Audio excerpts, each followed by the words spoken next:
Okay. Let me start with the introduction here so we can get this kicked off. Hello, everybody. Thanks for showing up to this month's SolidWorks seminar. This month, we're going to be learning about SolidWorks Applied Programming Interface, where you can actually write macro code to make SolidWorks do things for you. This is the first time we've had a off-site presenter. His name is Jesse Sager. He is up in the Upper Peninsula of Michigan, and he will be showing us all about API. If you guys have any questions out there in GVC land, just let me know. We do have a Dory on here. And for you guys that are live, just let us know and we'll repeat the questions out so that everybody can see them. And with that, I'll kick it over to Jesse. Thanks, Lars. Yeah, so today we're going to be talking about the SolidWorks API and specifically macros. You can do a lot with the API. You can write standalone desktop applications that leverage SolidWorks. You can create add-ins like the one we see here. We have our Hawkware Tools add-in that's here. It has some features that we built into it. But we're going to specifically talk about macros today. It's just it's pretty easy to get started. A great way to learn the API, because you can take what you learned writing macros and then create an add-in or a desktop application after the fact. So that's Lars is right. I live in Michigan. I started my working career as a machinist, CNC programmer. It's kind of naturally migrated into SolidWorks. Got exposed to SolidWorks API, writing macros, and that's when I thought, well, this is cool. This is what I'm doing already. Writing CNC programs, programming robots. I was programming PLCs and building controls. So I just loved programming, so I went back to school and got a computer science degree, and now that's what I do, is software development for SolidWorks and SolidWorks PDM all day, every day. So still doesn't make it easy, though. I still run into seemingly simple glitches, but so where I got started and where the best place to start is the documentation. And the SolidWorks API documentation is some of the best documented APIs across all, because I do development across a lot of different platforms, different packages I integrate. And the SolidWorks API documentation is probably the best I've seen. And it's found, if you go to your installation directory, there's a folder, API folder, and then there's this API help file. It's great. It's got a, how to get started overview, the different types of applications, macros, standalone, add-in applications. There's some templates too that you can find on the internet, links to them. But we're going to talk, if we have time, we'll talk a little bit more about add-ins, but we're just going to talk about macros for now.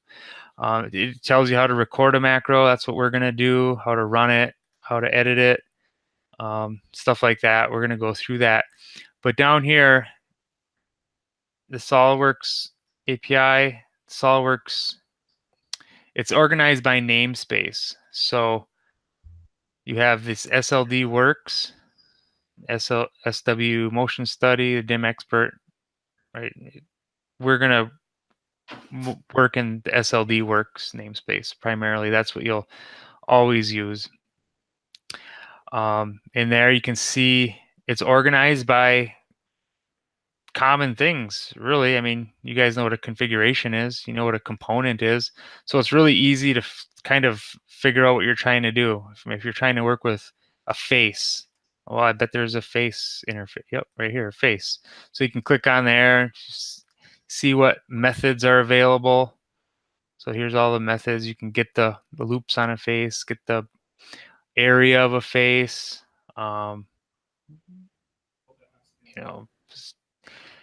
different stuff you can do. the properties. You can Hey. get the direction of the face. Jesse, Yes. I've got a request from somebody here live. Is Yep. there any way you can increase the magnification on that? We can barely see it on our giant Oh, screen. yeah. Good point. I meant to ask that before I got started. Let me.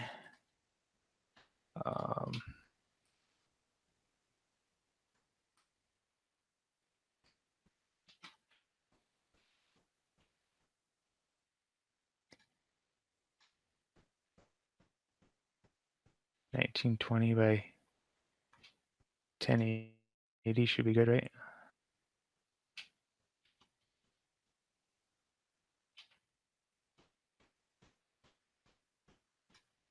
Is that better? Is that better? It's better. It's still a little tiny, but it's much better. Before we couldn't read it at all. Now I can actually make out words. I can go smaller too, or bigger, or whatever. Smaller resolution. What would be a good one here?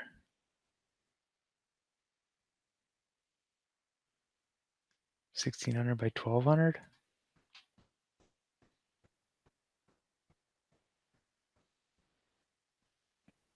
No, that's going the other way. Oh, it was better on the other one. It was wider. We could read more.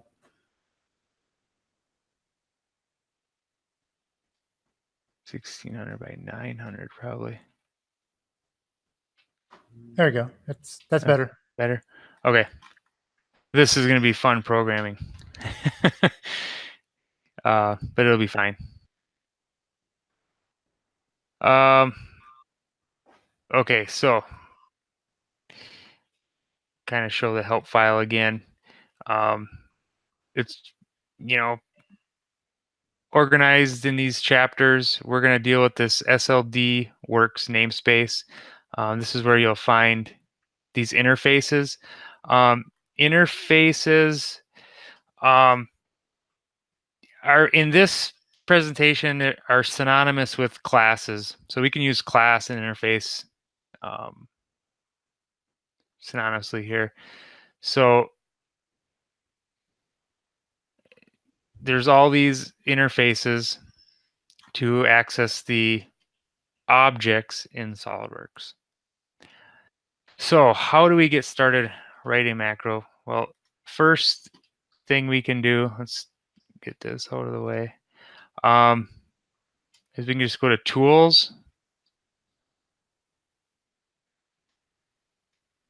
Macro, New Macro. And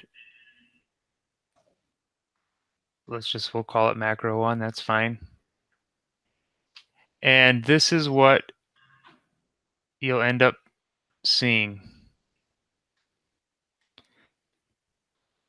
It creates a shell of a macro for you. It has the variable,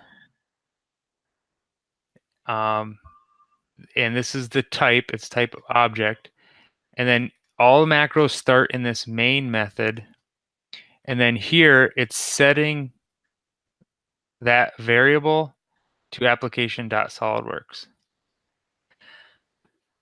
A couple things.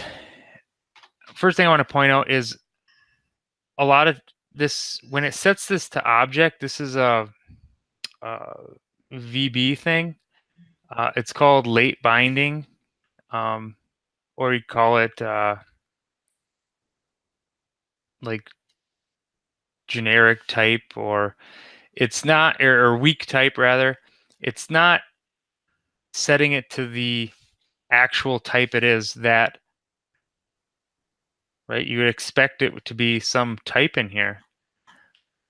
So what we want to set it to is this SLD works. This is the sort of root object of all these other objects, or root class of all these other classes, which makes sense, right? To get, if you were using the interface to get this component, you'd have to open SolidWorks, first of all, open the assembly, and then get the component. So we have to do the same thing in the API. So we get the application, then we're going to open an assembly and get that component. But first thing we can do, if we do type SLDWorks, now we have what's called Intellisense. So I can type that variable, and when I hit dot, I'll see all the methods that are available on that object. So let's go ahead and let's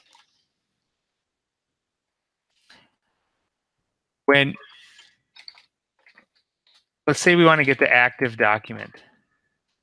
So right there we hit say, oh, there's the active document. We can say,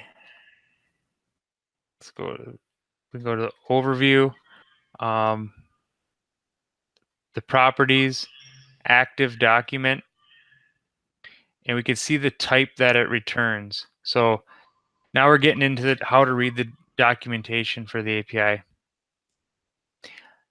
So we have the instance of SolidWorks in our macro. We want to get the active document. So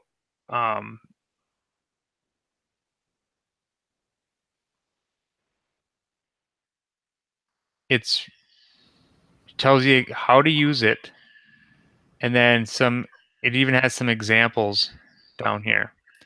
So we want to show what type that it returns. So here's the link to that type it's going to return. So it's returning a model doc2 interface. So it brings us right to that in the documentation. And now the model doc has all kinds of properties on it as well. So let's just see how that all works. So if we want to get an instance of that object, we declare a variable. We can call it anything we want, but I always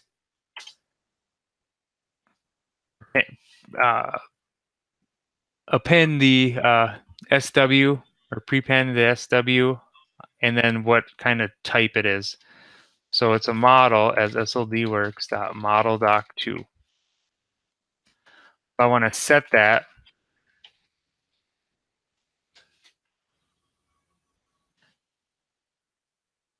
so this is really going to be in almost every macro that you create, right? You have to get the SolidWorks application, and you want to get the active document, unless you're trying to open a new document or whatever. We'll get to that after.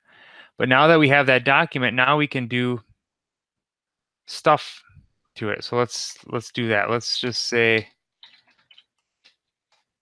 print SolidWorks model, and we want to print the title. So we could do get title. Let's just see right there. It printed out the title of that document.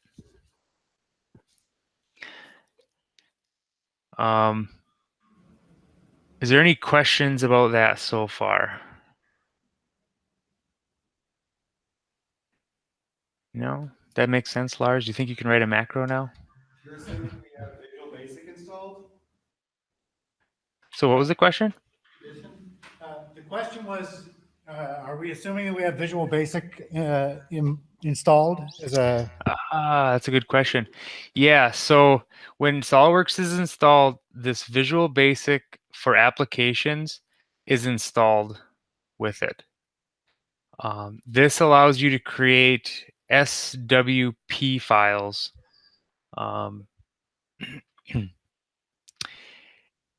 You can create .NET macros with C# and VB.NET, and we'll get into that later.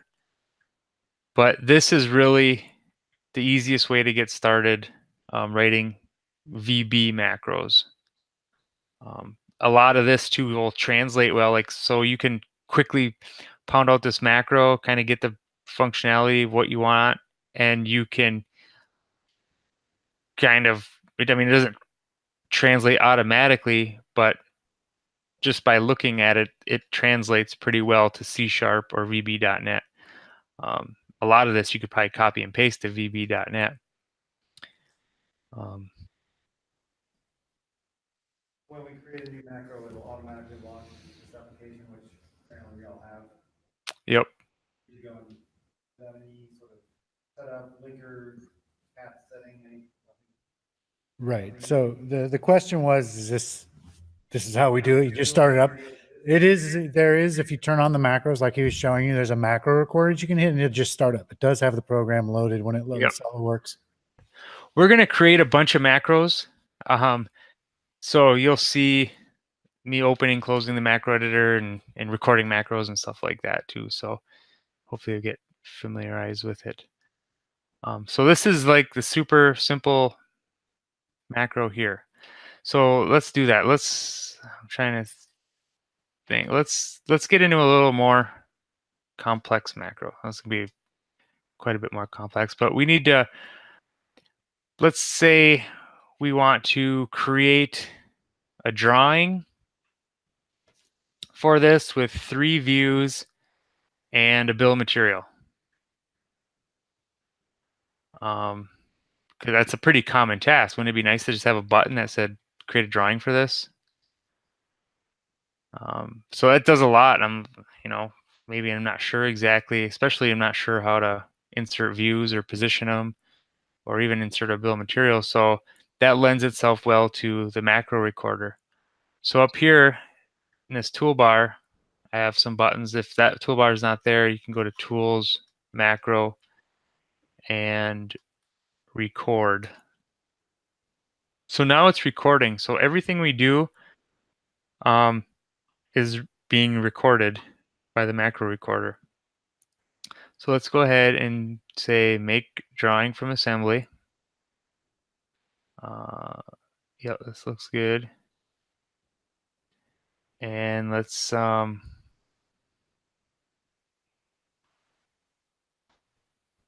create a macro or create the views.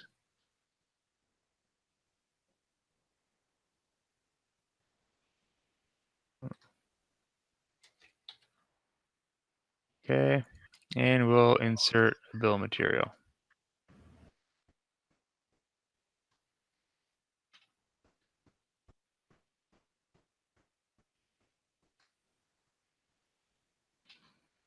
Okay, so I'm going to go ahead and stop the recording. That's pretty much all I want to do. I'll call it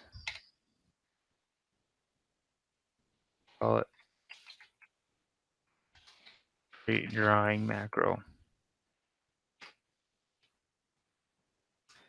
Let's edit that macro, see what it looks like, kind of dissect what's going on there. Okay. So whenever you record a macro and edit it, it's going to pretty much look the same. Right, here's our SW app variable. It created it into an object. Let's go ahead, and we already know that we don't like it when it does that, so we want it strongly typed. We want to bind this variable to this type right away. It's not going to be anything else. But it does something here too. It says it's creating this variable called part. It could have named it anything, but it decided to call it part, which is, it's weird because it's not a part, it's an assembly. But look at here, it's setting the variable part to the active doc. Remember in our first macro, we set this to a variable called SW model. We could have named it anything we wanted, but it was of type model doc 2. It's just a type object here. And you can see kind of why. It's because it's reusing this variable over and over throughout this macro. Well, the point is the macro recorder is kind of messy in how it does things, but we can kind of read between the lines and take what we want, right? So let's kind of just go through. Well, first of all, let's do this before we get crazy. I'm just going to move this out of here. Let's close this. We're not going to save this drawing. I'm just going to click play. This window is going to pop up and say, you want to run the main method. Yep, run. Let's just see what it does.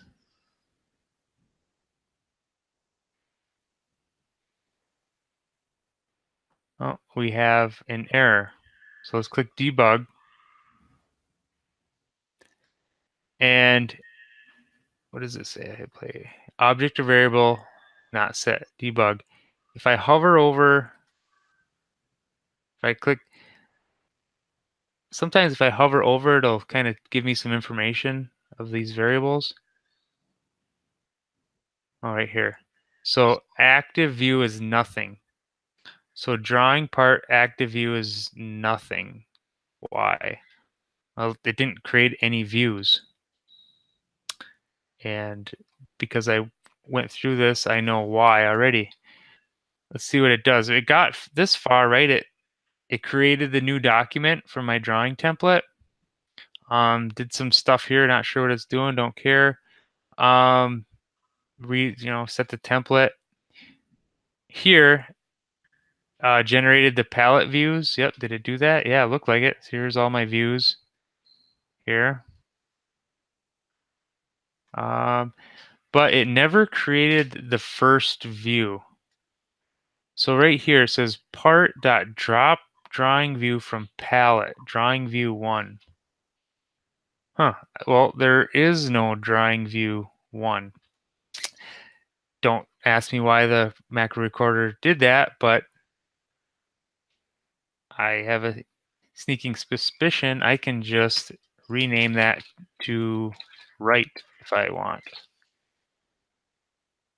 Let's go ahead and close this down, and we'll run the macro again.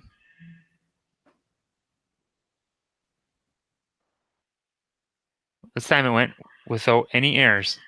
So the macro recorder, although it was kind of messy and it didn't work out of the box, I found that, changed it, and now it works. The whole thing, it made the views, inserted the bomb, ready to go.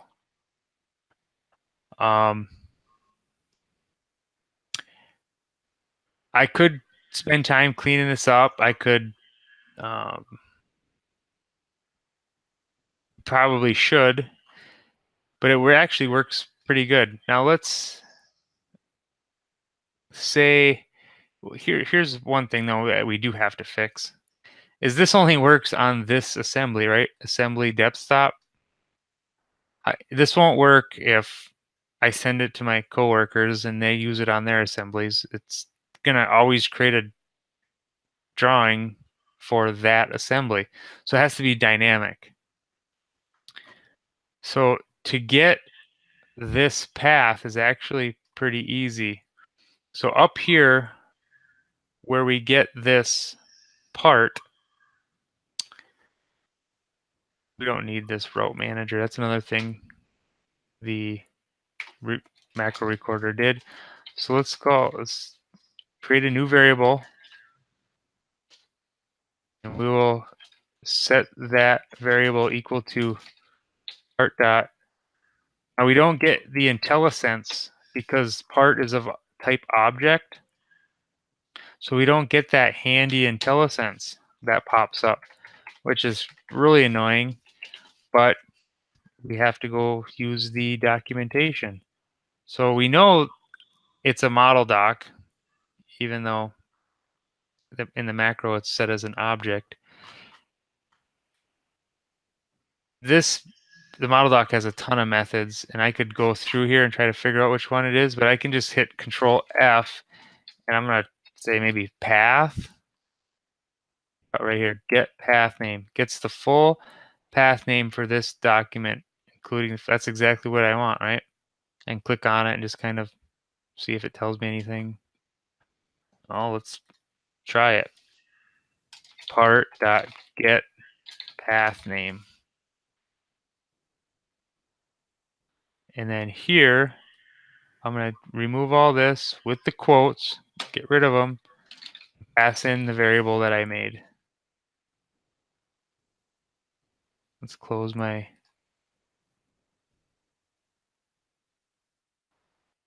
And let's see if it works.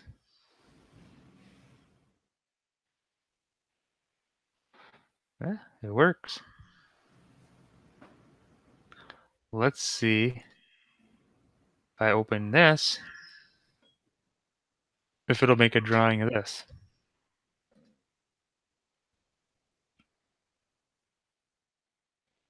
It did.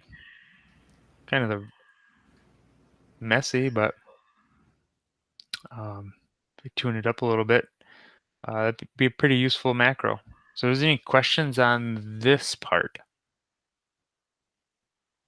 Yeah, you kind of magically knew that you had to change drawing view 1 to like asterisk capital right. Which of those are important things to remember?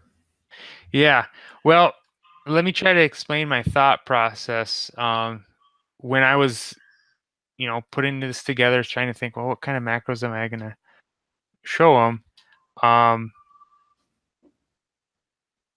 I ran into that, right? I didn't know that. I'm like, why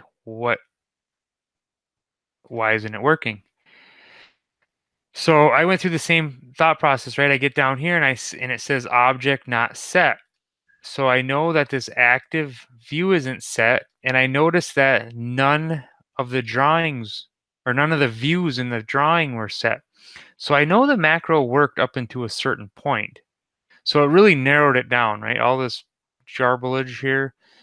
I was like, okay, well, it probably stopped working here somewhere. So, you know, when I looked at these names, these are sort of injected or whatever from the macro recorder. A lot of this stuff is concrete stuff, right? The macro recorder can't change this stuff. This is, part.create unfolded view. That it can't make that up, but it does take some liberty and makes up some of this other stuff like drawing view 1. Who knows why it does that? So I thought, that might be a good spot. That might be a good thing to check. Let me just see, and just kind of trial and error, if changing that to one of the views that are in my drawing palette, if it'll work. So let me put it, this is another thing I didn't show, is over here in this bar, I can just click and I can stop. So let me run this,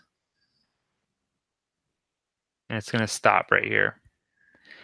So I looked at my drawing palette and I say, okay, well, let me just try to put one of these views in there and see if that works. First try it worked.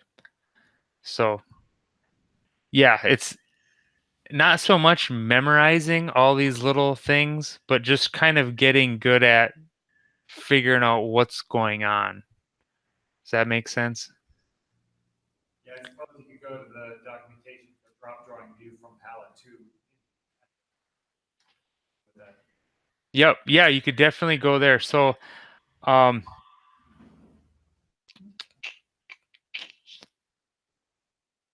let's go that. So, I'm trying to figure out what type part is here. So here, there's a drawing doc. Sets the part. Let's just see. Okay, well, that kind of brings me to my next point. We'll talk about it now because we have to find out where this method is. Is this a method of model doc 2? Because up here part is model doc 2, but here look at, we've set it again. We've set it to a new document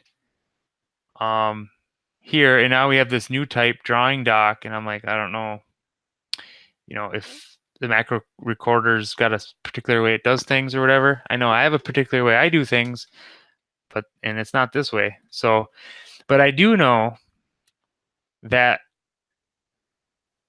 SolidWorks has 3 types of documents, right? Drawings, assemblies, and parts. And each of them have different things. Some of them have common things, like all of them have custom properties, but parts and assemblies have configurations. Drawings do not have configurations. Likewise, drawings have sheets and views, and parts and assemblies don't. But everything, all three documents, assemblies, parts, and drawings are of model doc 2. So they're interchangeable with a model doc. And that's kind of apparent here when we say get active doc, or actually in our first macro, when we say get active doc, and we set it to a model doc 2, we have no idea what that active doc is. It could be a drawing, could be a part, could be assembly, but we can safely set it to a model doc 2. From there, we can cast it to a drawing doc, which is here. It has its own sets of methods. An auto balloon, create dimensions, properties. Then there's the assembly doc. It has stuff. Get components, add component, add mate, right? Assembly type stuff. And then there's the part doc. So this will be important. We'll get into more of this stuff when we create our other macros. Oh, let's see. I suspect that the drawing doc method drop, was it drop or create? What was it? Drop drawing view from palette 2. Yeah, right here. So drawing doc, drop. And I suppose we could search for that as well to find it. Let's see. Oh, there's even an example. So these examples are handy. The examples have much cleaner code than the macro recorder. So a lot of times this is a great place to start. Too, you can just copy and paste this right into a macro. So let's see, what's it doing? So this is taking the active doc, right? This is model doc 2. Source model doc 2. Then it's setting that to a drawing doc. Then we get the current sheet. So this isn't creating a new drawing like our other ones. This is expecting that the active document is a drawing. So let's see what it does. You guys curious? Just copy and paste. We have a drawing open. Let's create a new macro.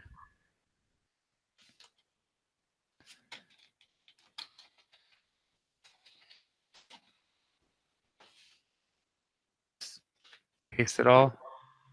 Run it. So I think it just dropped. Basically looped through.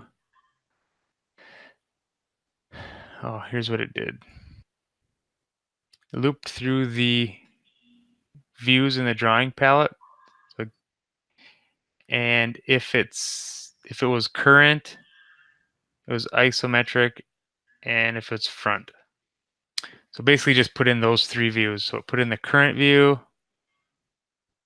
That's the isometric view. This is the current view and the front view. So that's what that macro did.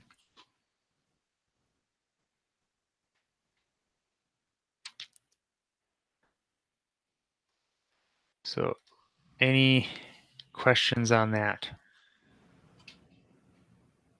It looked like when you had your part, it didn't do an ISO. The part? Yeah, when you ran your macro on that part, it didn't drop an ISO view. It did like duplicate of. Oh yeah. Let's see what it does. Cruise the code and see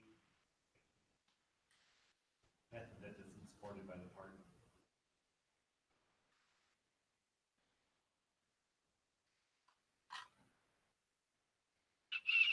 Let's run it.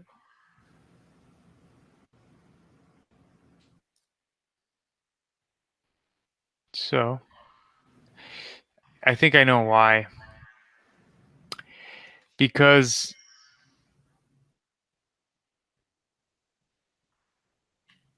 there's these methods.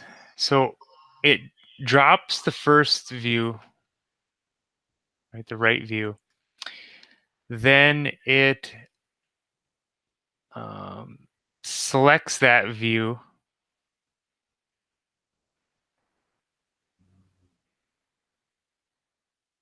Right, just like you would in the user interface.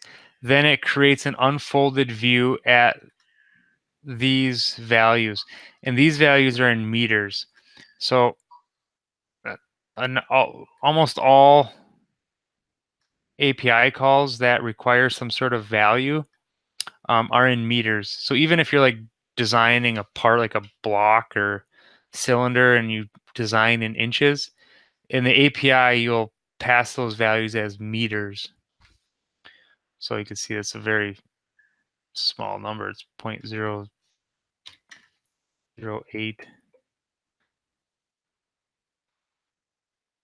right, or 0.08. The reason here is because you had just done it by unfolded views, where left, right, up, down, Yep. and a diagonal, it gives you the ISO. And maybe another function, which is create isometric view. Yep. So I didn't that last view. So I did the right, and then I did this. I don't know which view. I think the left view, and then this was the top view or right view. Or like so, I went right, and then I drug a view to the right, and then I drug a view up, and then I from drawing view 3, I drug a view to try to at an angle to make isometric, but I don't think I drug it far enough.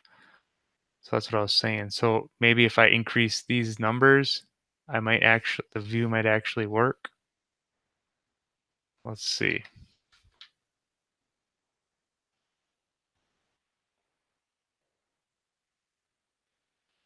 And also, well, let's run it.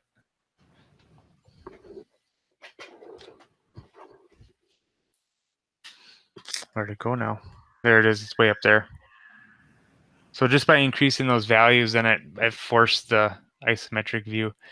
Probably a better way to even do that would have been to just drop view from palette and just call the isometric view, right? But that'd be a good exercise for you guys to try. And if you shoot me an email too after, and I can send these examples, no problem.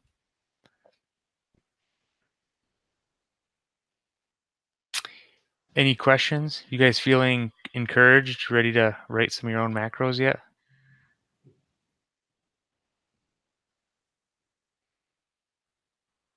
No?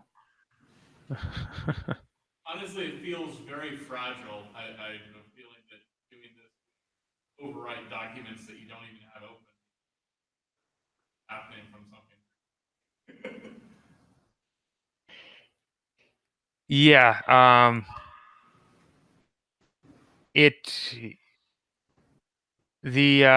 that's pretty much why I started the with the first macro where we first introduced the strongly typed variables and try to identify the difference between using the macro recorder and writing a good robust macro that isn't fragile. And 90% of that is making sure your variables are strongly typed.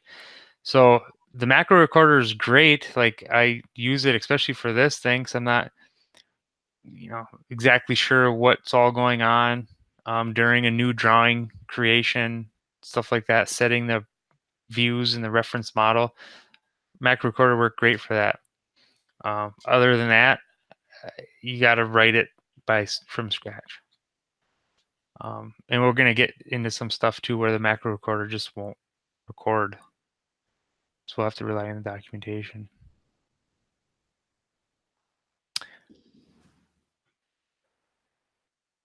So let's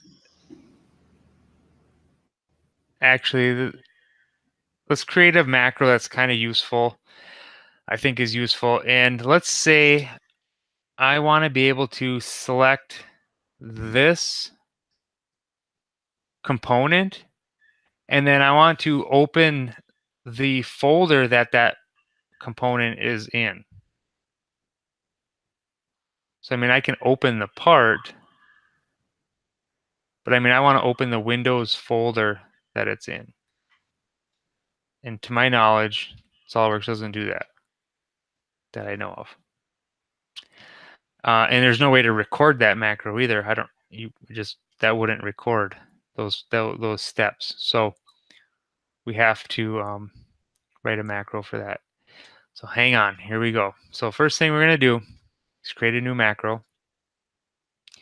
And we're going to say open Windows folder. And let's get it strongly typed right away. We know we're going to have a model doc. And this is going to work on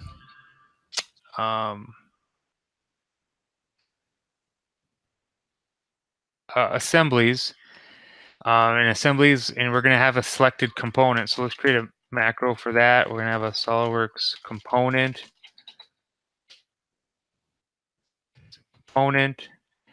And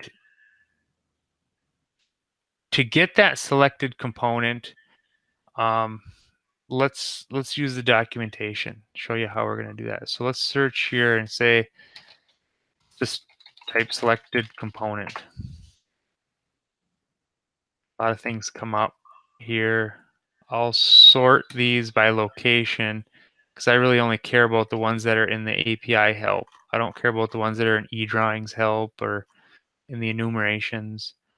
But so here, get selected objects selection set. That's an example. That's promising. I could check that search result. Select all in part. Let's go ahead and check that example set. See what's going on. Since we're getting better at reading macros already. Well,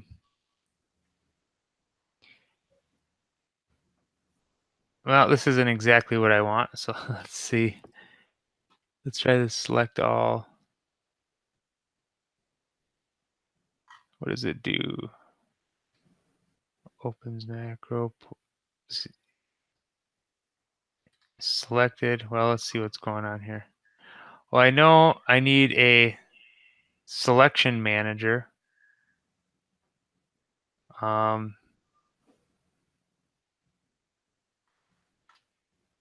And I'm going to have the selection manager has a method called get selected object count.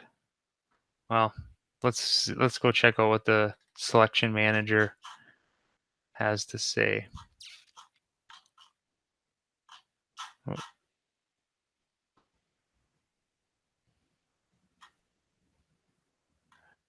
There it is.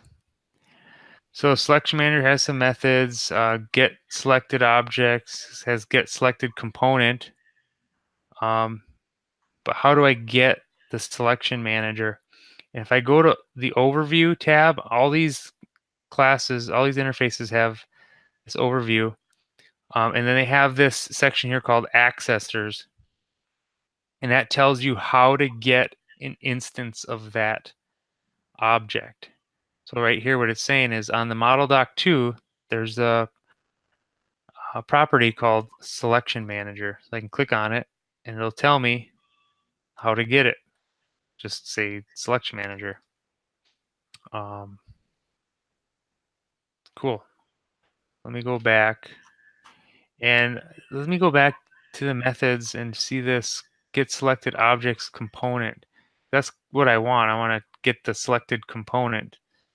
So it wants an index and a mark as parameters. So down here, it explains more detail what that means. So it says the index position within the current list of selected items. Okay, so if I have 10 items, I can pass in, 5, and I'll get the 5th selected item. And then the mark is if you're doing something creative, you can actually set the mark on selected objects. But we're not going to do that in this example. But we're going to get the selection regardless of marks. So we're going to pass in -1.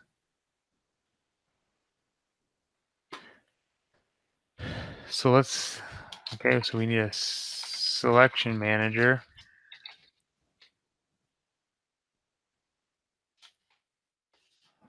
So let's start writing our macro. We got to get the active model, and we got to. Model variable is wrong. What was the question? I said, I think the type of your model variable is wrong. Second line.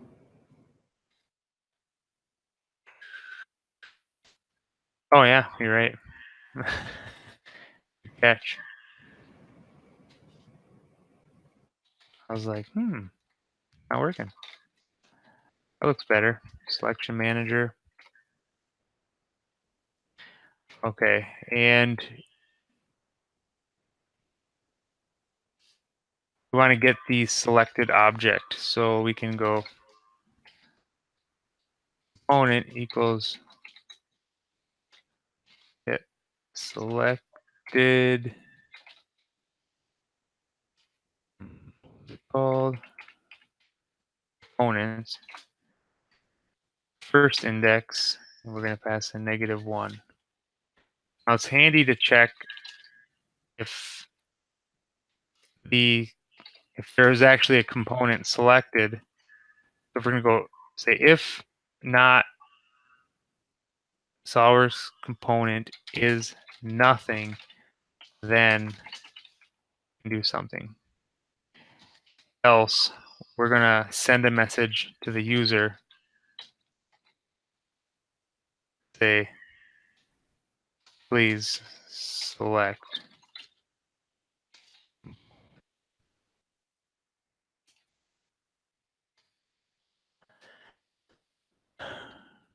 All right. So we want to get the file path, just like we did before.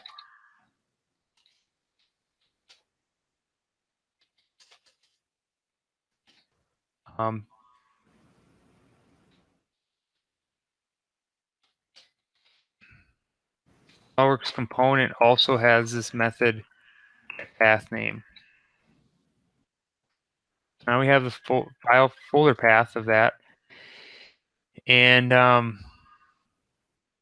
although you know that sometimes components can be virtual or suppressed, just because they don't exist or whatever, there's issues with them. So we have to make sure that path is not empty. So we're going to say not equals an empty string. Oops. And from here, we'll call shell explorer.exe. We're going to do past the select flag. And you have to escape the quotes.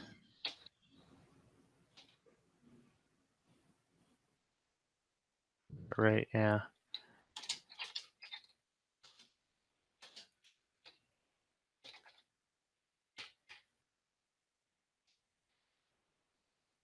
All right. Let's try it. Let's run it. So here's our message box. Please select the component. Let's select. We'll select that and run it. Okay, so it opened up a window down here and it selected it in the window. So that's another handy macro. Pretty simple, but handy. Try to figure out where these files are saved. Get to them quickly. Any questions on that one?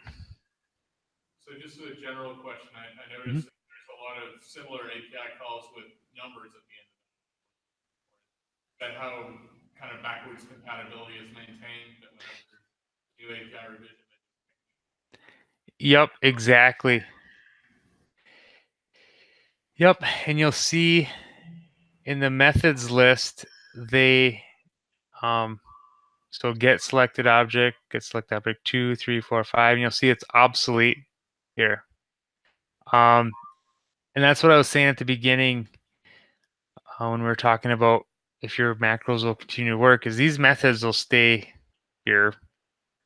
They've been here forever. If we look back at some of the release notes, this was probably there since 2001, maybe 1999. But it still works. The method that they removed, yeah, I think they removed it right from the documentation, was in the model doc to, yeah, the add, oh, they left in the documentation, add custom info. It's, it doesn't work at all anymore.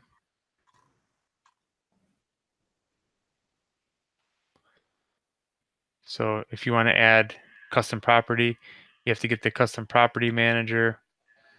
And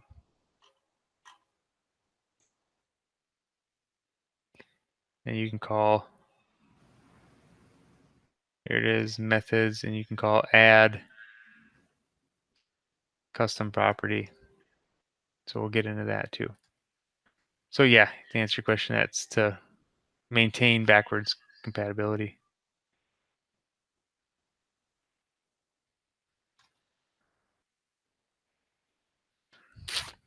All right. So we're about halfway through. I don't want to bore you guys to death, but I think another common macro that's pretty easy to do is the save as PDF. And one you would use all the time. So let's just let's open up, well, let's go ahead and run our create drawing macro, create a drawing for this.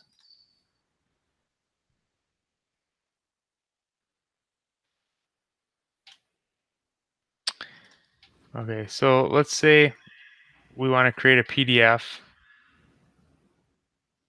of this drawing. Same name. I mean, it's pretty easy to just go save as PDF. But it sure would be nice to have a macro to do it, right? Maybe we have a certain folder that it has to go to. So let's go to macro, new. I already have a macro in there, save as, call it. Save as PDF2. Strongly type our variables.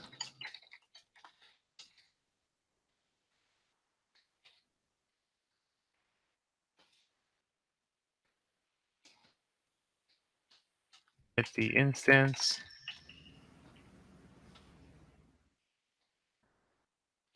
From here, it's really as simple as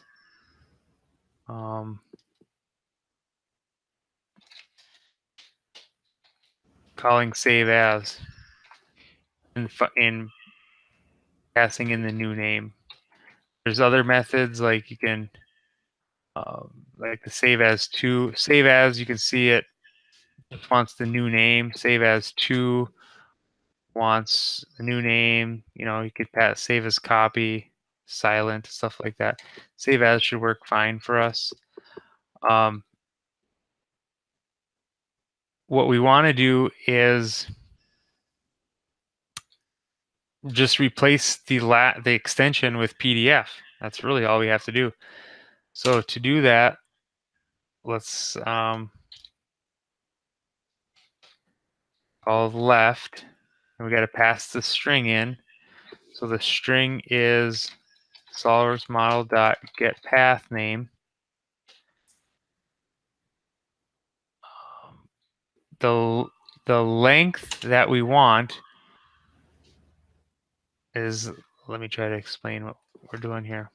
So we'll have C files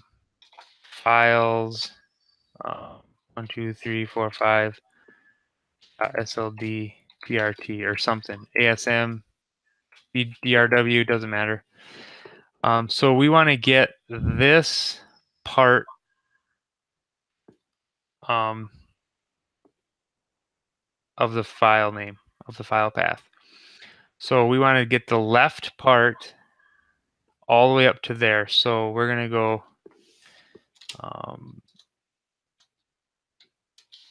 the length, or model.get path name -7. SolidWorks extensions always have 6, and we remove the decimal point too.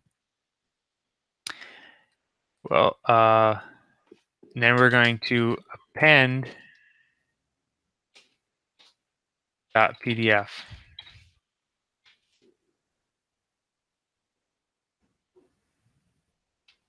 Let's run it. You know what? This is going to fail because we haven't saved this document yet. So let's save it. So now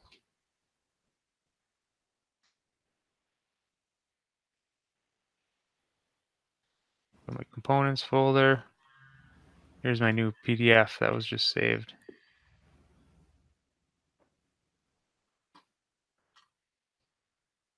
Another useful macro that's pretty simple to do.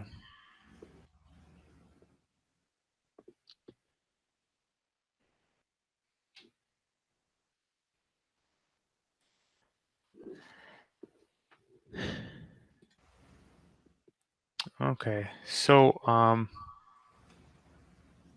really the last example that I wanted to get into for writing a macro, because I don't want to bore you guys to death, but I think it's important to know, is creating a property manager.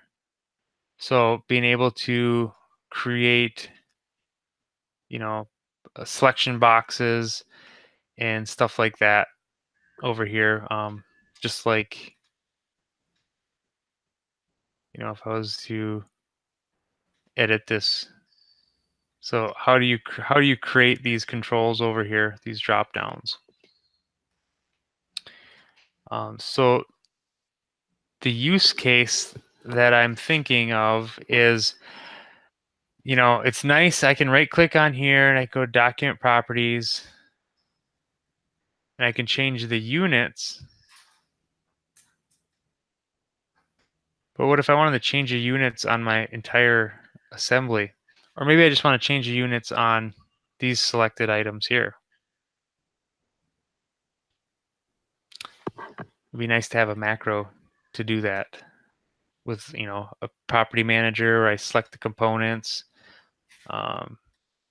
select the units I want, and click OK. The documentation talks about the property manager page here. And there's also an example how to create a property manager page.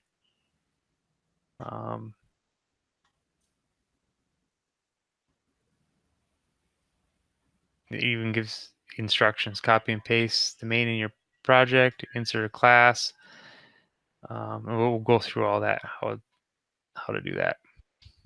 So let's go ahead and create a macro. And let's say, whoops, what am I doing?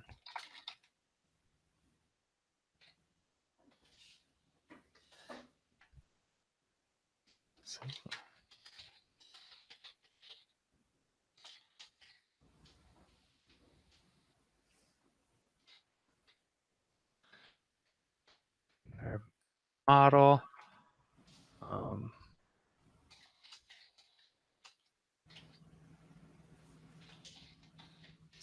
Instance the active doc. Oops.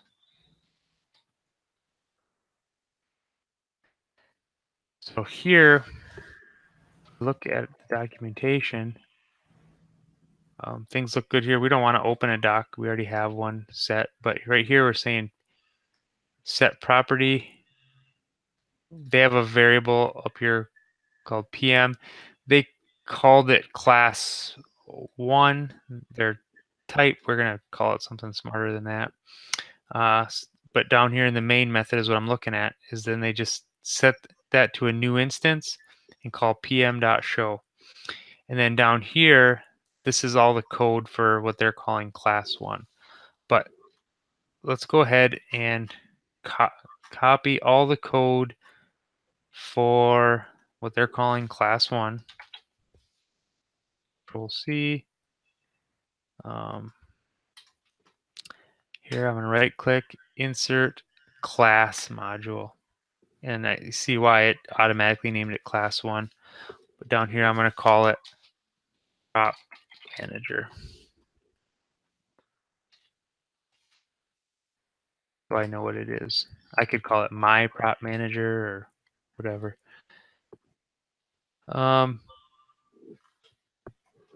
Oh, another thing we have to do, and it tells you in the documentation, is we have to go up here to Tools, References, and go down to SolidWorks, sections in alphabetical order.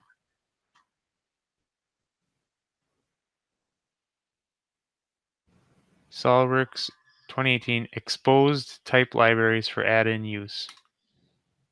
So we're getting close to writing add-ins. If we write a property manager, you could write a SolidWorks add-in. So again, this was an example property manager, so it has a lot of stuff in here we don't need.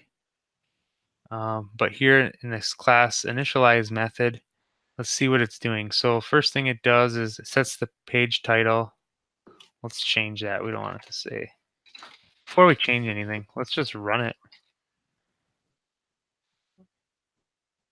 Make sure we're showing it. So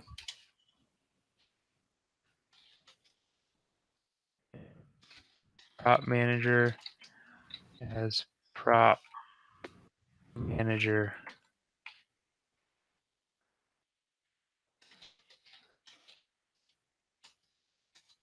We're going to use the new keyword,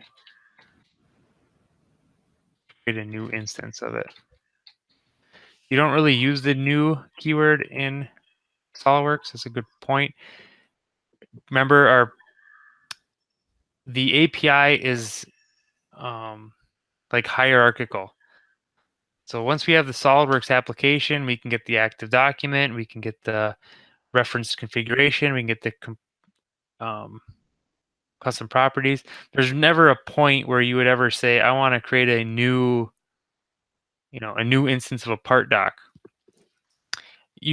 There's instances where you want to create a new part, but you would call, swapp.new document and the template you're trying to create a document from.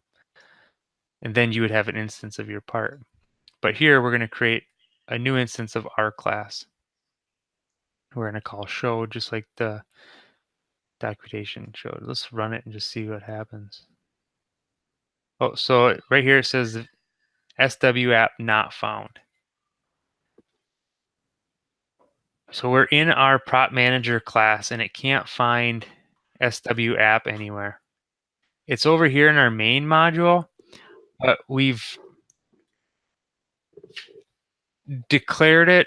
It's not public. Nobody outside of this module can see it, so we have to make it public.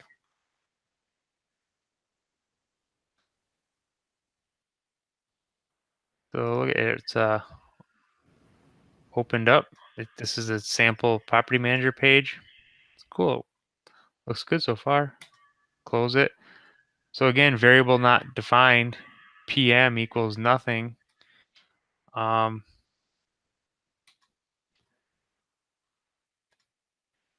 in the example, it called this PM, and it was also public. So just to make sure, we'll rename it PM just to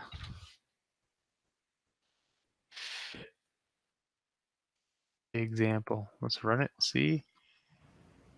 Looks good. Close it. No errors. Okay. Let's go ahead and walk through the property manager. Now we need a selection box, and we want a drop-down box that allows us to select the units.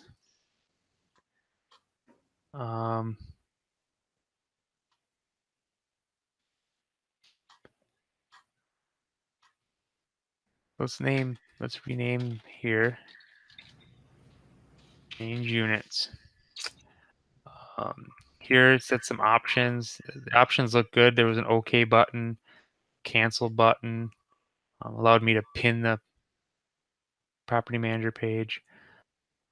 So here it's saying create property manager page. So it gets a new instance of property manager page.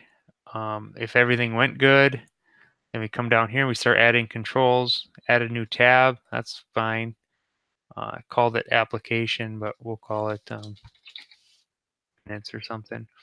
So now it's going to add a group box.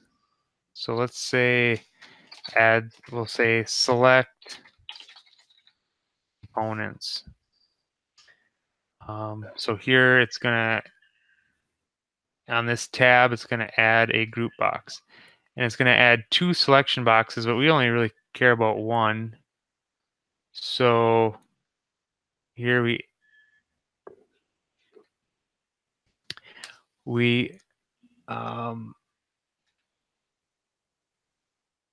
can delete this. It already added a selection box here. Gonna delete this selection box. You know, on different features and functions in SolidWorks, you can select different types based depending on the context. Sometimes you select edges, sometimes you select faces, and that's what this filters is doing. So we only care about 1 filter. So we're going to set this array 0, and we're going to set the first instance to components. That's all we're going to select in our selection box. Here you can see it's PM selection. That's our instance of our selection box. Selection 2 is that selection box. We don't care about that.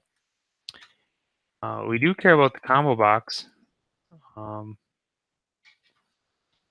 say select units. That's going to be our units where we select our units. Let's say, what are the units? IPS.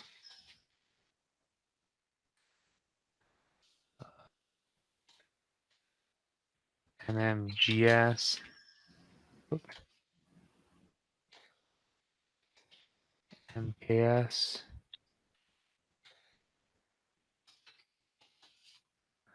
So we've add these to our combo box. Add a list box. No, we don't care about a list box. Add a label. No. Add a slider. Radio button. No. Add a no. Add extra. No, we don't care about any of that. So we have a selection box and a combo box. Let's see if it works.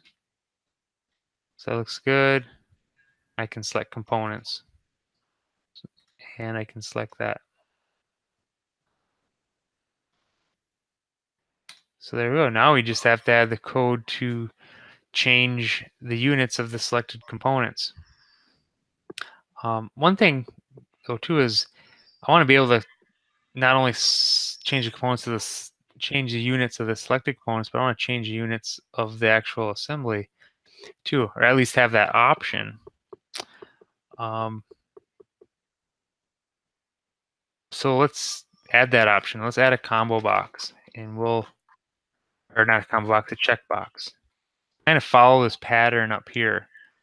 So let's just say, okay, I need to declare a new checkbox as property manager page box. Good. And then every control, even if they're different types, they all have a unique ID.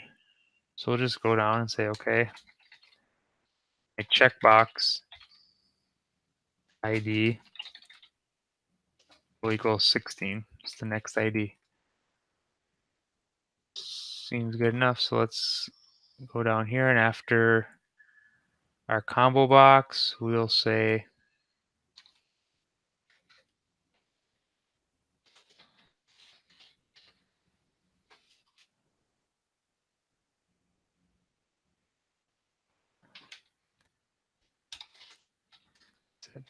checkbox PM. Oop, I'm looking up here now, just how it added the control. Add control. It's going to be our checkbox ID control type. Let's see, SolidWorks. So when it's asking for these here, see right here, so it's a control type. Oops. To SolidWorks control type combo box. Let's talk about that for a minute. Well, it's found in the enumerations section in the API. Down here. And these are sort of like options, like a set selected, like here, let's look at angle units. So if there's a method that requires angle unit, you can pass in one of these values.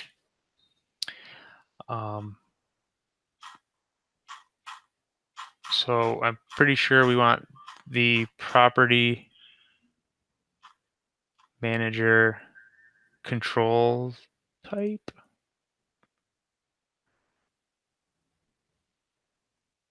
Let's see, property manager page control type. Right here. Property manager page control type. And we want this checkbox. We could also just pass in the integer value too.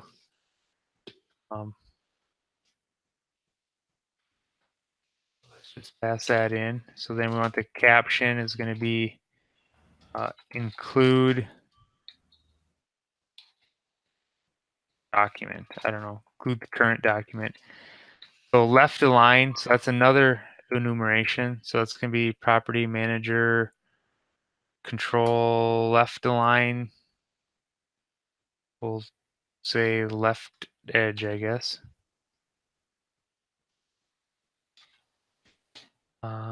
And then options as long. Let's see what it did up here. So it passed in. So this one passed in this variable. So visible and enabled. Yeah, that's going to work for us. We want it visible and enabled. And we'll specify a tooltip to say include the current document.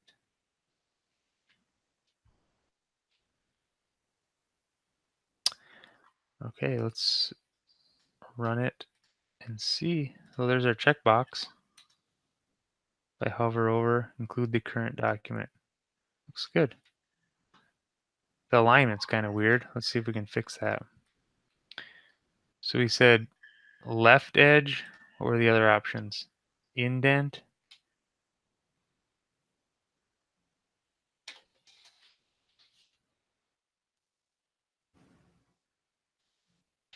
That looks better. Cool. All right, so now we have to change the units.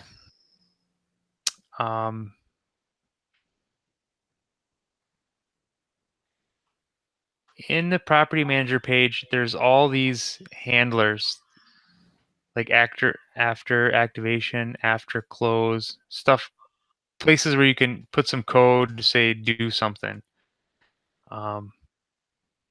Like if a button is pressed and you see it passed in the ID, that correlates to the ID of when we created the control. So let me shut my door. Right here, this is one on checkbox check. If we wanted to listen for that or do something on that, but right here on close, this is what we're going to do. So when the property manager closes, we want to do our action. So if it's canceled, we don't have to do anything. But if it's okay, then we have some work to do.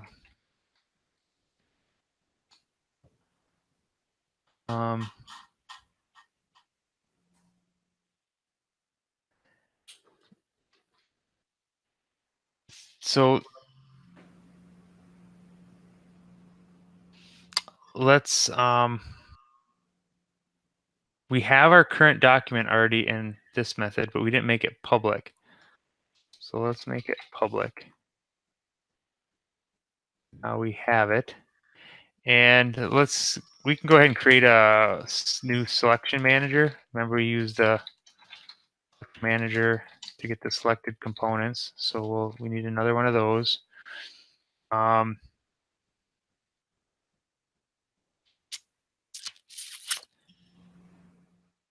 we need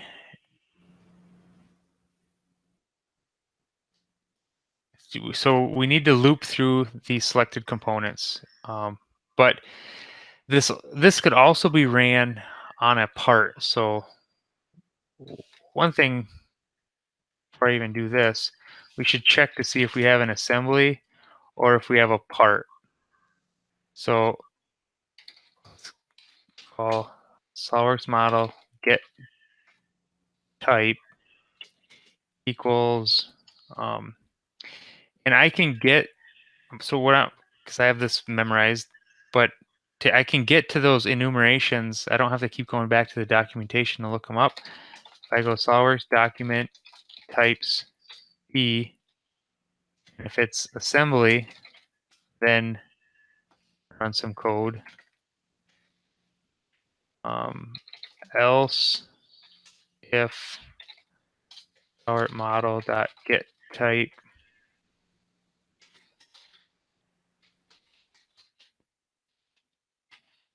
part, then and so in the context of a part, I don't really care about the selection. I'm just gonna set it to the units. Now,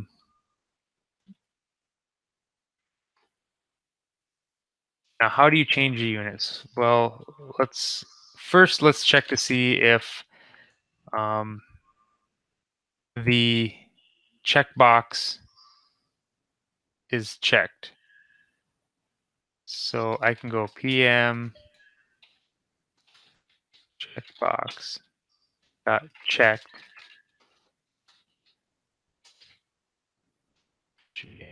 here. So if that's checked, I want to change the units on this assembly. So because I'm going to be changing the units on a lot of parts, like maybe multiple selected components, let's create a sub method that does that for us. So let's do private sub, call it change units. It's going to take in a variable. We'll call it something different. Call it SolidWorks model So yeah, we'll call it mod doc just so it's different. As model doc 2. And here we can, there's something in the documentation called model doc extension. And we're going to be utilizing that. Let's try to, right here, model doc extension. So model doc 2 and model doc extension, it's pretty much just like how it sounds. The model doc 2 has a ton of methods. So they're like, we just maybe should create a new object and start adding methods to that. And so let's get that. So SolidWorks model extension, model doc extension. We'll set that instance. Go through SolidWorks mod doc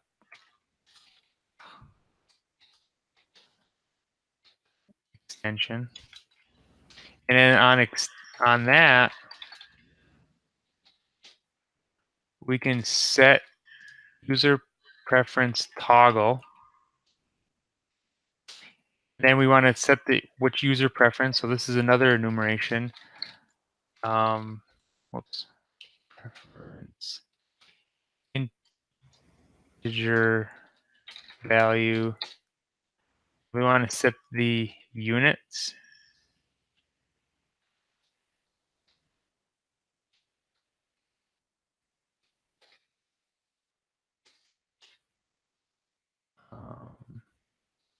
That's 0. We want to set it to, actually this is not toggle, this is integer.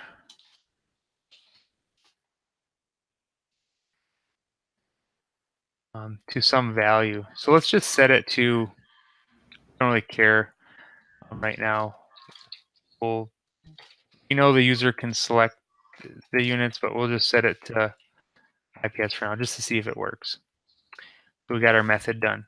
So let's call here, we're going to, if the checkbox is checked, change units, and we're going to pass in the SolidWorks model, the current active document. Let's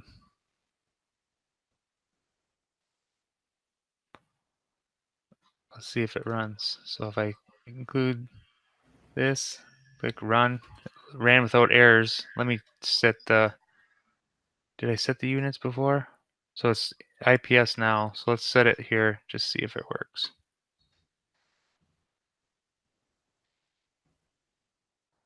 Include document. So yep, now it's IPS. So it's working. But we really want to be able to, we want the user to select the type. So we need to get what the user selected in the combo box. So to do that, we can the selected units as string selected units, and we got to get our combo box called combo item text, and then which text do we want to receive, which selected item as an integer. So we can get that from calling key combo and then the current selected item. So this will return those string values that we set earlier, and then we can say, if selected units equals IPS, then we'll set it to IPS. Else if copy paste this,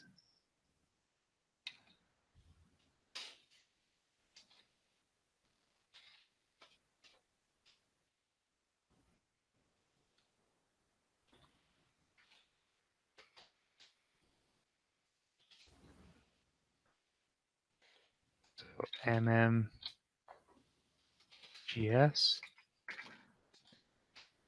Yes. CS.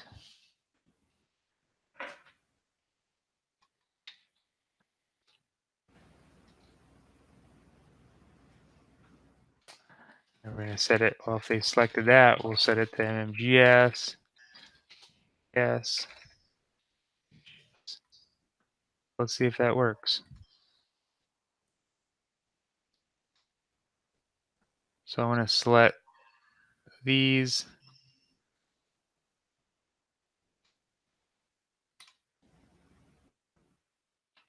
So the current document is set to millimeters.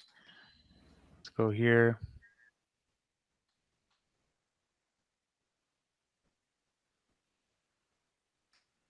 Set to millimeters. So we're good to go. So now we've set the units. Now we're not setting those. That's what it must be set, because we haven't set the selected components yet.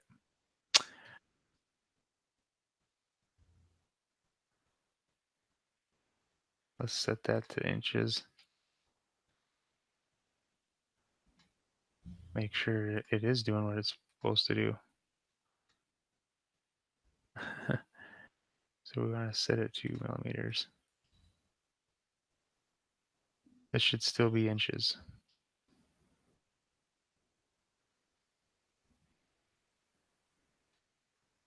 Yep. Okay. So now we have to set the selected components. So we're going to use our selection manager. And we have to loop through it. So we're going to create an kind of a placeholder for our index. And we want to get the count. I'll kind of show you why.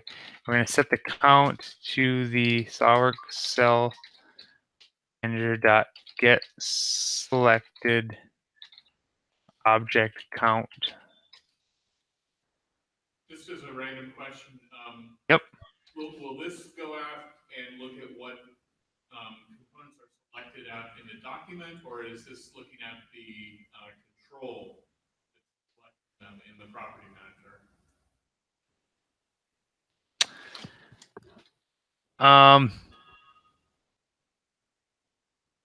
Yeah, that's a good question, because you're right.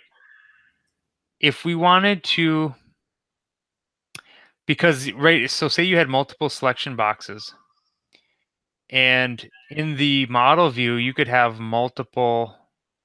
like all kinds of stuff selected, faces, edges, because each selection box requires different selections. So this selected object count would return everything, not just in that single box. You're right, that would be an issue. So what you would have to do is in one of these methods, right, on button press, no, selection change, no, on list box selection changed. This is where you would say, okay, somebody just selected a component, right? Because I know the selection box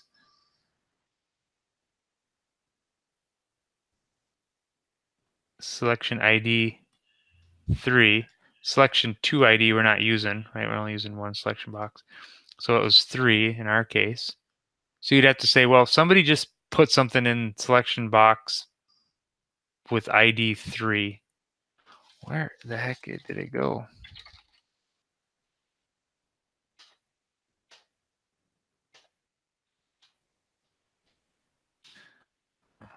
Selection list, yeah, on selection list box changed. That's what's populating down here. You can see, let me put a breakpoint here and show you what's going on. So when I go here and I select, it pops down. And here, this is where I would set my own list of stuff. So I'd have, what was just selected and put it in my own list. And then when I'm ready to process, I would just say, okay, get me the stuff in that selected box. But The checkbox, you didn't have to manage the state yourself. There was a property called state. But the list boxes, they're not a similar property, which has in the box. let's look. Pretty sure they don't. And I wish they did. But see, you guys are getting it though. Oh, it does get selected items. Look at that. You guys are on your way to be programmers. Get selected items. Count. Oh, yeah, okay. I knew there was a reason.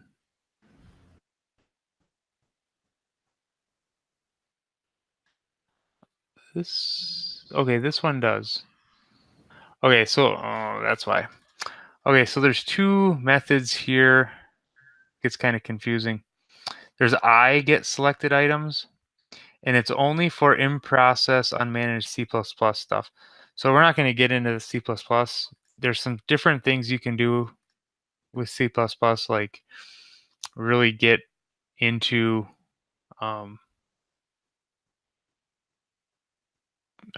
doing different things, like CamWorks uses a lot of C++, requires because it's doing stuff right into the model. And you can see it's VBA, VB.NET, C#, not supported. So I think that's what threw me off. But this method is get each item, for example, and the method will return an array.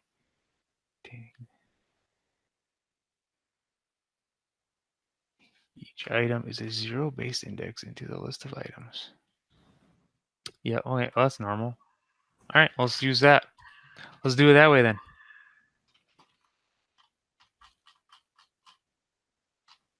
See if it works. Let's just comment this out for now.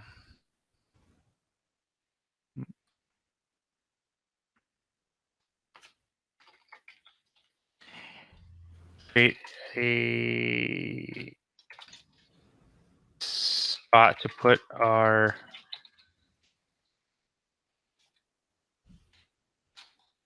selected objects equal to em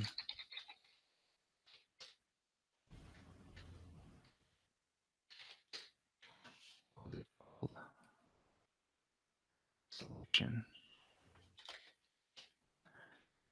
Get selected items. Actually, yeah.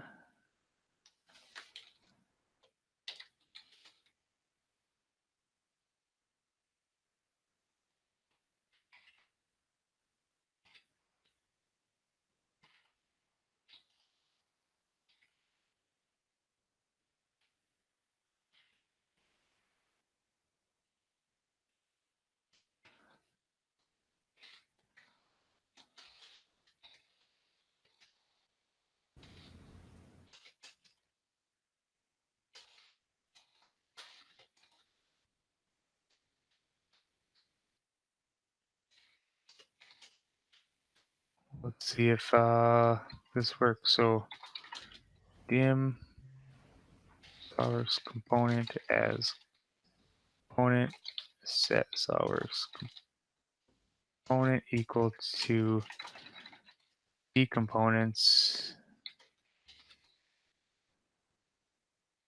I. And then we're going to go just before we do anything, print. And we should see some stuff come up down here if we did it right.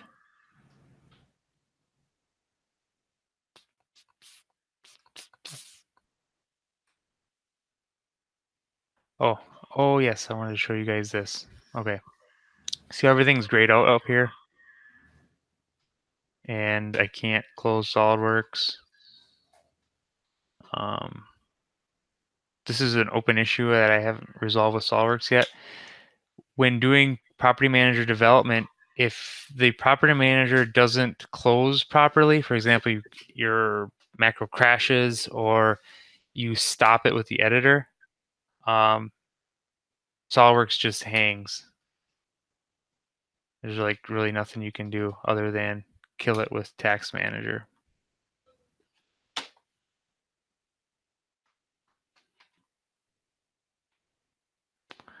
And restart SolidWorks.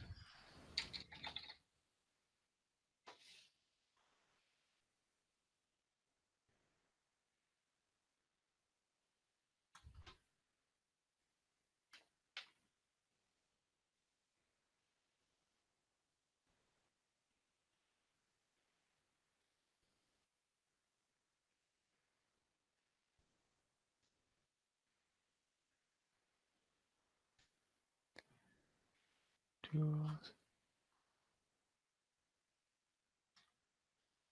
Macro.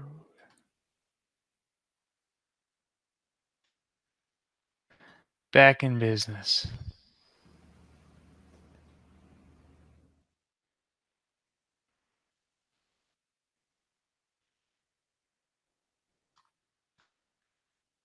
So I select these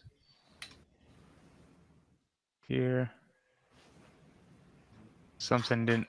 Let's put a breakpoint. See what's going on.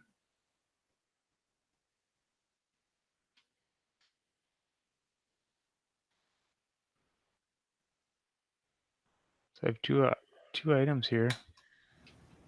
So if I hit F8, I can jump. So this is empty. PM selection. Get selected items doesn't.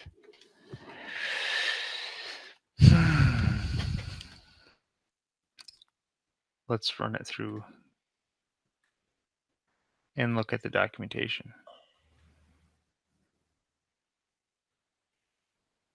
There's no example.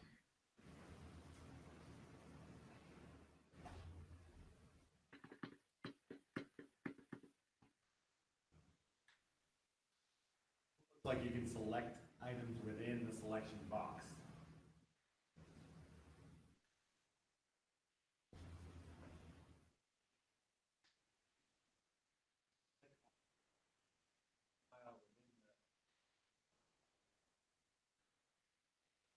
Level of selection. Oh, yeah. You're right. That's what it is. It's the selected items in the selection box. What a useless method that is.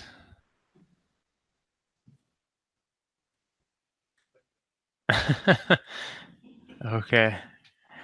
Well, let's continue on with this way. I knew there was a reason why we did it this way.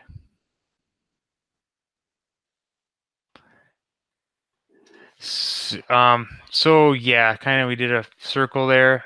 You're right. If we had multiple selection boxes, we would have to mind that. But since we only have one selection box and user can only select that set, we can get the selected objects. We're almost done here, but we're going to do, and then this, so some arrays are 0 based and some are 1 based. If you know what that means, like usually for, everything else in the world, it's your first index is at 0 and then you go from there. But for some reason, sometimes SolidWorks starts at 1, sometimes it starts at 0, and it'll tell you in the documentation otherwise, like right here, 0 based index for this method we didn't end up using. But for get selected object that we're going to use, it's 1 based. So we're going to loop through the number of selected items, and we're going to say if the select, we're just going to double check here. It's selected object type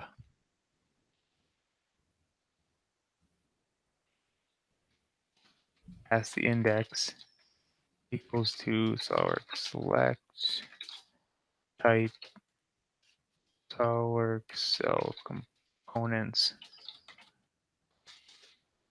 We just do a little double check because if they have faces or something somehow got selected.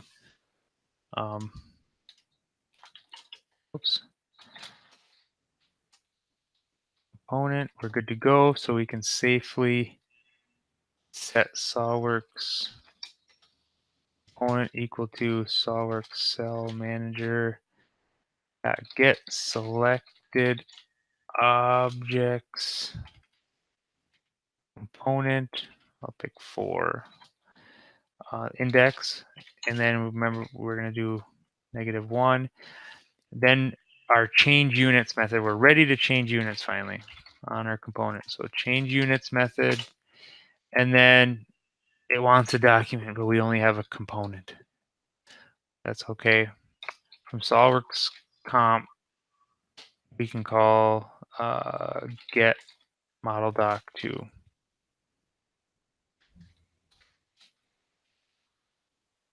And we're good. So that's that. And then and then if it's a part, we're just gonna that's in the source model. Actually, let's do this. If our checkbox is checked. If it was a part, actually, what would be handy? Maybe it'd be a good exercise. I'll share this code with you. A good exercise is if this was a part to, not add the selection box and stuff like that, like show different controls. But I'll let you guys work on that. So let's run it. So selected components, select these 2. We'll set them to centimeters. We know we haven't been playing with that. What happened?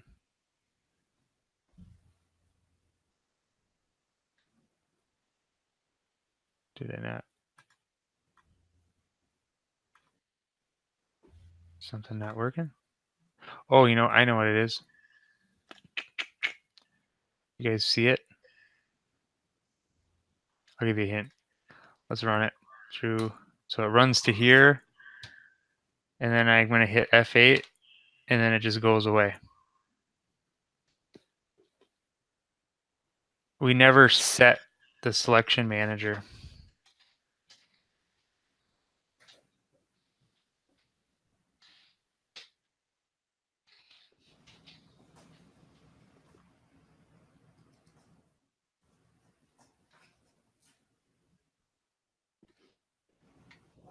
Oh, SolidWorks crashed. SolidWorks crashed because the property manager was still active, and I edited the macro, and it was in a crashed state, and yeah. So when you're editing macros, creating them, make sure you save. I see me hitting save a jillion times when I'm editing the macro. If you're inside of a loop and you forget to get out of the loop and you have to kill the editor, you'll lose all your code if it's not saved. Or if it crashes and it's not saved, it's gone. Kind of know that from working with SolidWorks models probably already to save early and often.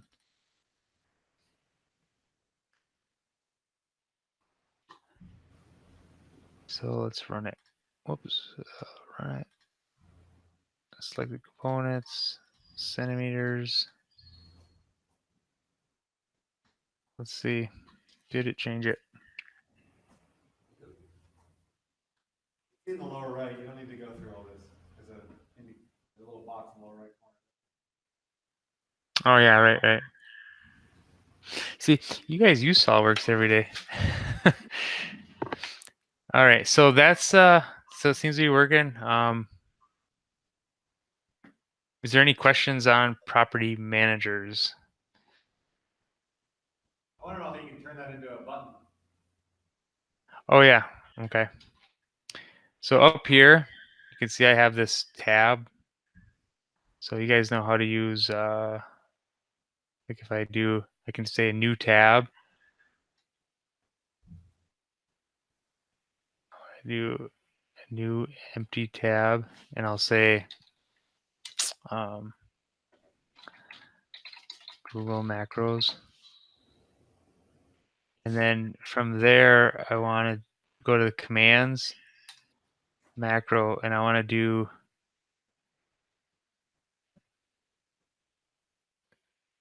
this button.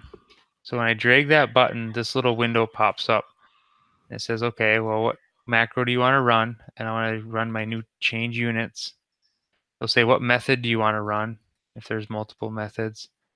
And then I can have like choose a custom image if I find a cool one on the internet. I can change the name. I'll just say change units. Looks good. So now I just click it and that opens up.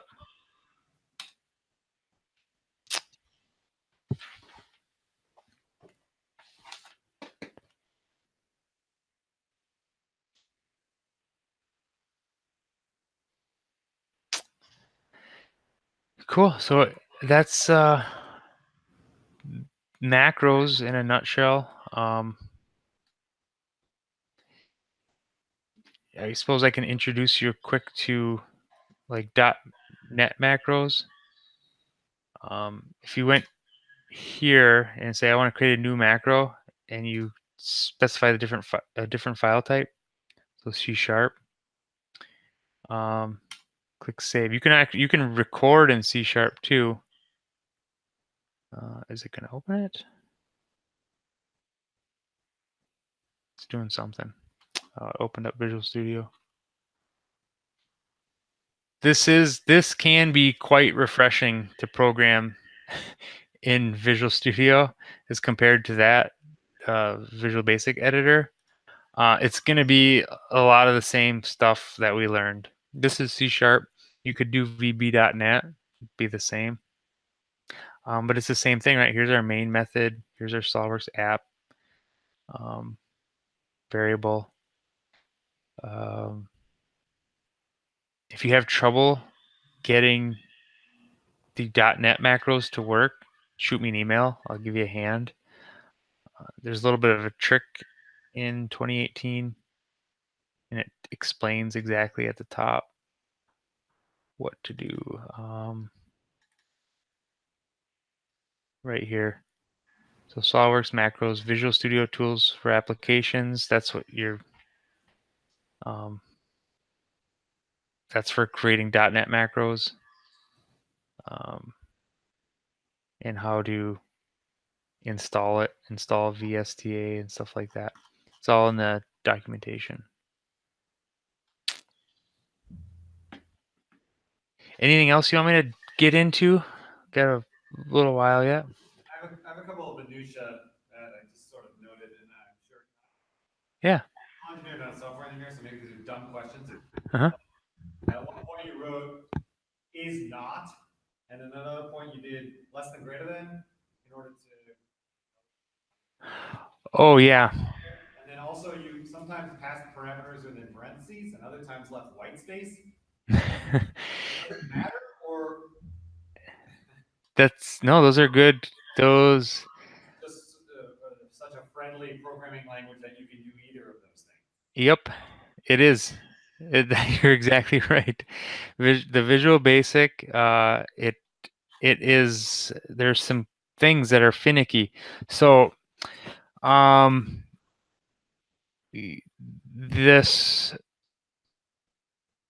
this here is a good one. So right here, I said set the SolidWorks selection manager variable to this, equal to that. Now, Visual Basic requires this set here because I'm setting this object from here to this variable. But why don't I have to put set here? Well, it's because these are called primitive types. So like long, integer, string, Boolean, stuff like that. VB doesn't care. I don't have to put the set. also, there's some thing I'm trying to think of an example. Right here where your cursor is, there's no parentheses around the function calls parameters. Oh, yeah. So, yep, I don't have to. I can if I want. But see what happens? Now it's expecting something. That's just kind of a VB weird thing. Because this method, set user preference, it returns a value whether it was successful or not. So I'm like 99% sure it's going to be successful. So I don't really care. I don't want to check. But if I did, I would have to go, okay, dim result as Boolean. And I would go, okay, what's the result equals to, and I would have to put the parentheses. Now it works. That's just a VB thing that you have to be aware of. I don't think I've ever used VB, so that's maybe just a learning curve for that. No semicolons, no double. I know. No. Yep. Good observation. Yeah, and then I did in one of the macros I checked if what one was that? Macros.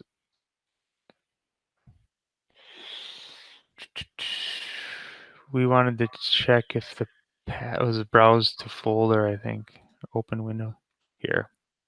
So a lot of time there was one macro I said if not nothing, and this one is path not equal to.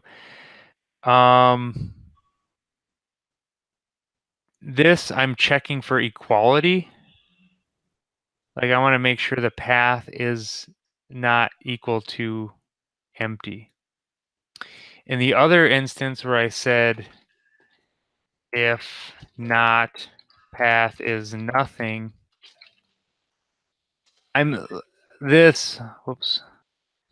In this statement, I'm literally checking to see if the path is not nothing. It's, to you and me, it's the same. It's like, yeah, if it's empty or not, but to VB, it's quite different.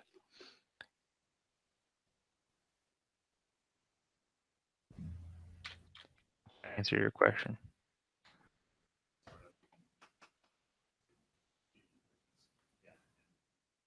As a general question, what level of API support is there for like the EPDM vault storage system? Oh yeah, so in the same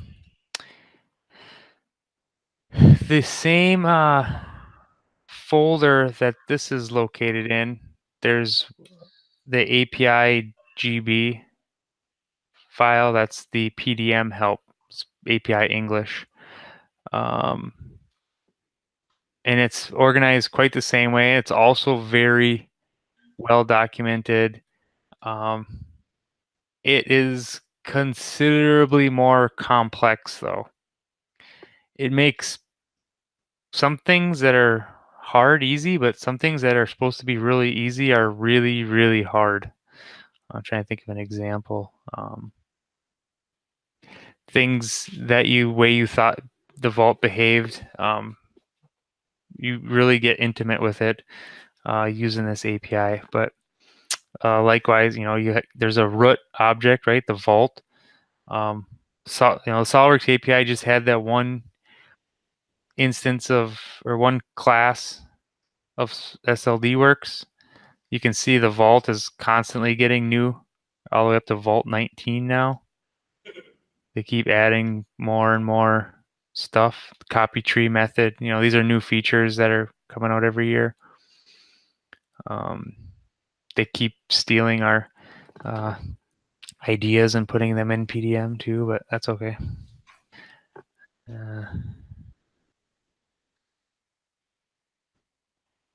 So from a vault, you can let's see from the vault 5 is the first vault. You can get a file from a path, get an object, get a folder. You can log in, credentials, log in auto.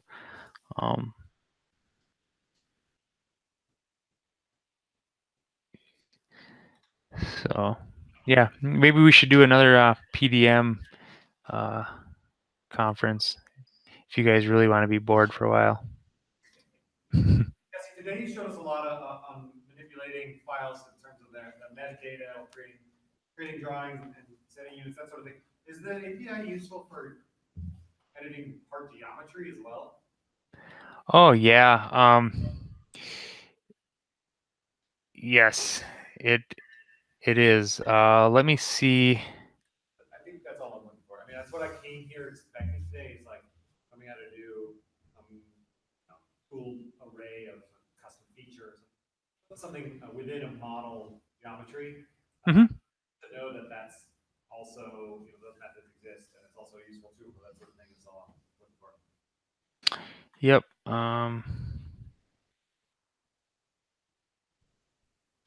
Oops. Let's run through a project as a sample. Just working on one. This is kind of a. This is a.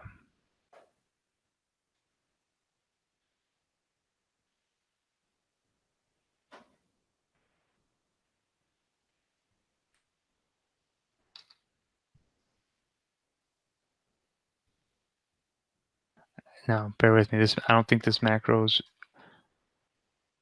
ready. Let me see what it's doing. So we would select.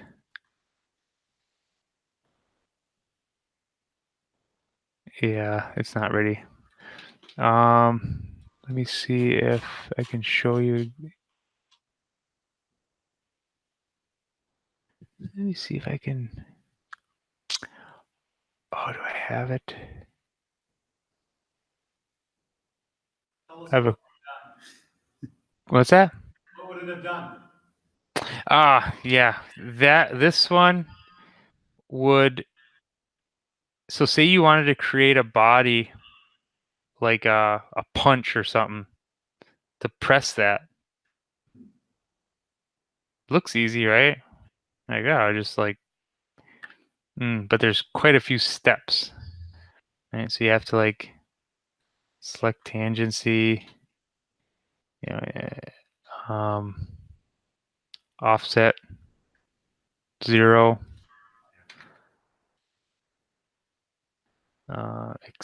Select that surface, extend it.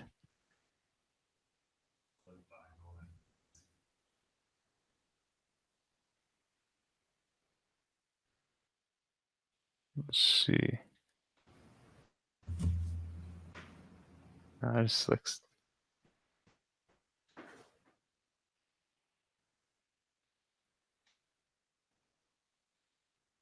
SolidWorks crashed. You extend it. You can't just thicken it because you have that dip there. So you have to, find the outer loop, or first of all, create a reference plane. And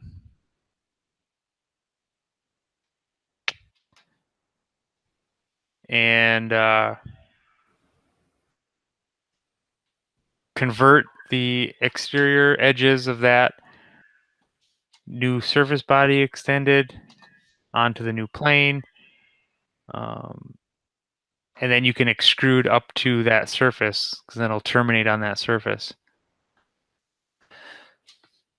So that's a lot of the macro. Let me see if I can find it. Yeah. Thanks,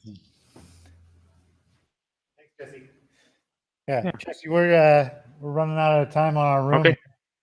All right. Thanks everybody for showing up. We will have another one of these next month. We're going to have Dassault Systems come in, show us some tips and tricks as far as surfacing. And if you guys have any suggestions as to what you'd like to see after August, let me know. And I will be posting this presentation and sending it out to everybody. Thanks for coming. Thanks, Lars.